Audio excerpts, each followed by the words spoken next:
भाकरी बारीक कर ग, लय जाड जाड गवऱ्या बडीला आणि बडते. अहो सासूबाई, म्हणजे आजचं भाकरी काऊन काऊन काऊन म्हातारे झाले तुला एवढंच बोलायला आता पाहिजे. तुम्हाला म्हणजे आजची भाकर जाड लागायला लागली का? आता पण तर कधी जाड लागली नाही तुम्हाला भाकरी. आता कसं चांगली लागेल तुम्हाला? धाकली सून आली ना, त्याच्यामुळं म्हणजे आजची भाकरी तुम्हाला जाडच लागणार आहे. आजकाल लई चुरू चुरू बोलायला लागली तू. एक काम करा, म्हणजे हातची भाकरी नका खाऊ तुम्ही, तुमच्या धाकल्या सुनाकडे जाऊ ना खावा पातळ पातळ भाकरी, म्हणजे भाकरी आता जाडच राहणार आहे. तिला खाली तो आणि तुला खाली तो पाण्यात घालून, है की नाही? तरी 3 भाकरी खाता, जाड नसली तरी 3 भाकरी खाता.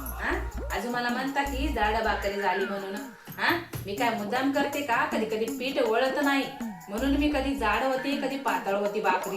एवढं तुम्ही कळून घेत नाही, एवढं समजून घेत नाही का रे? जाड केलं तरी 3 भाकरी खाता, पातळ केलं तरी 3 भाकरी खाता. 4-4 भाकरी खायची म्हणलं की त्याचा काटा काढता तुम्ही, आणि माझ्या भाकरीला आता नाव ठेवायला लागल्या. नावच ठेवणार की आता तुम्ही? तुमची धाकली सून आली ना तर तुम्हाला घालायला, मग माझी भाकरी तुम्हाला जाडच वाटणार आहे.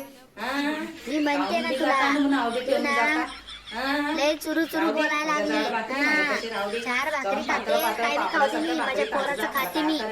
तुला काय गरज नाही शेळीवानी बोलायची. जेवढं बोलायला सांगितलं तेवढंच बोलत जा. थोडक्या भाकरी करून ठेवती नुसत्या. तुम्हाला फक्त नाव ठेवायला नाव लागते. ठेवणार तर कशी करतो का मग? एवढ्या बडीला बडवते जबरच्या जबर भाकरी. माझ्या नादी लागायची ना, सांगून ठेवतो.